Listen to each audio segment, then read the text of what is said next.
Hello दोस्तों, welcome to crime tracker channel. दोस्तों आज हम बात करने वाले हैं बॉलीवुड के 70, 80 और 90 के दशक के मशहूर विलेन सुधीर के बारे में। दोस्तों आज हम जानेंगे आखिर सुधीर के पास करोड़ों रुपए होने के बाद भी उनकी पत्नी ने क्यों धोखा दिया और सुधीर इतने करोड़पति कैसे बन गए और मरते वक्त उनको कंधा देने वाला आखिर कोई क्यों नहीं आया। ये सब कुछ जानेंगे इस वीडियो में। चलिए शुरू करते हैं। दोस्तों 1944 में सुधीर का जन्म मुंबई में हुआ था। हालांकि बहुत ही कम लोगों को यह बात पता होगी कि सुधीर का असली नाम क्या है। चलिए हम बताते हैं। सुधीर का असली नाम भगवान दास मूलचंद लुथरिया है। सुधीर के एक दोस्त हुआ करते थे मैक मोहन। उन्होंने सुधीर का नाम बदल दिया था क्योंकि फिल्मों में इतना बड़ा नाम रखने का कोई चलन नहीं था। दोस्तों सुधीर अपनी पढ़ाई जब मुंबई में कर रहे थे तो उसी समय उनको सिनेमा में काफी रुचि थी। वो अक्सर अपने दोस्तों को कहा करते, यार मैं फिल्मों में आना चाहता हूँ लेकिन मुझे नहीं पता क्या करना है। उनके दोस्तों ने कहा कि तुमको थिएटर ज्वाइन करना चाहिए। आपको जानकर एक ताज्जुब होगा कि सुनील दत्त सुधीर से एक क्लास आगे थे, यानी सुधीर और सुनील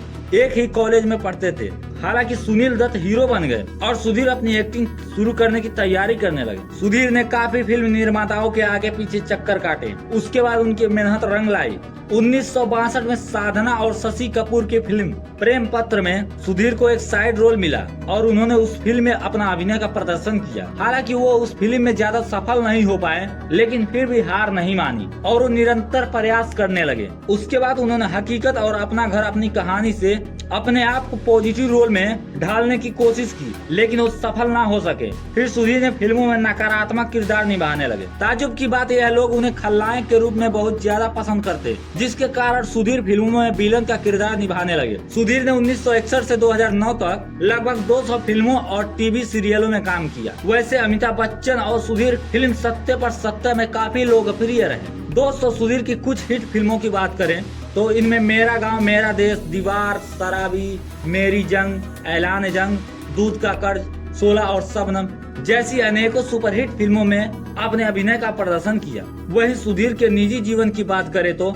उन्होंने शीला नाम की उस वक्त की मशहूर मॉडल से शादी की थी। हालांकि शीला पहले ही शादीशुदा थी और उनका एक बच्चा भी था। उसके बावजूद सुधीर ने उनको अपना लिया। दोस्तों सुधीर को घोड़ों पर रेस में पैसे लगाना बहुत पसंद था। सुधीर ने रेस पर पैसे लगाकर करोड़ों रुपए कमाए। शायद उतना उन्होंने फिल्मों में नहीं कमाया था। सुधीर के पास दौलत की कोई कमी नहीं थी। वो उस दौर में सबसे अमीर खलनायकों में से एक थे। लेकिन उनकी पत्नी ने सुधीर को अंधेरे में रखकर महेश भट्ट के साथ रंगरलियां मनाने लगी और जब सुधीर को यह बात पता चली तो उन्होंने इसका विरोध किया लेकिन कुछ फायदा नहीं हुआ और नहीं उल्टा शीला सुधीर को छोड़कर अपने बच्चों के साथ अकेली रहने लगी और महेश भट्ट के प्यार में पड़ गई। महेश भट्ट ने इसका खूब फायदा उठाया और शीला को मुंबई के ही एक फ्लैट में नशे की गोलियां देकर शीला के साथ महेश भट्ट और उनके 3 साथियों ने यौन शोषण किया। इससे सुधीर काफी अंदर तक टूट गए और उन्हें सिगरेट और शराब को अपना दोस्त बना लिया और फिर सुधीर ने कभी शादी नहीं की। वो अपने आलीशान घर में बिल्कुल अकेले रहने लगे। दोस्तों ये सही कहा गया है, औरत चाहे तो घर बना दे चाहे तो घर बिगाड़ दे। ठीक ऐसा ही हुआ सुधीर के साथ। सुधीर के पास करोड़ों रुपए की संपत्ति थी लेकिन उनके पास कोई नहीं था, ना पत्नी ना बच्चे। सुधीर सिगरेट और शराब बहुत ज्यादा पीने लगे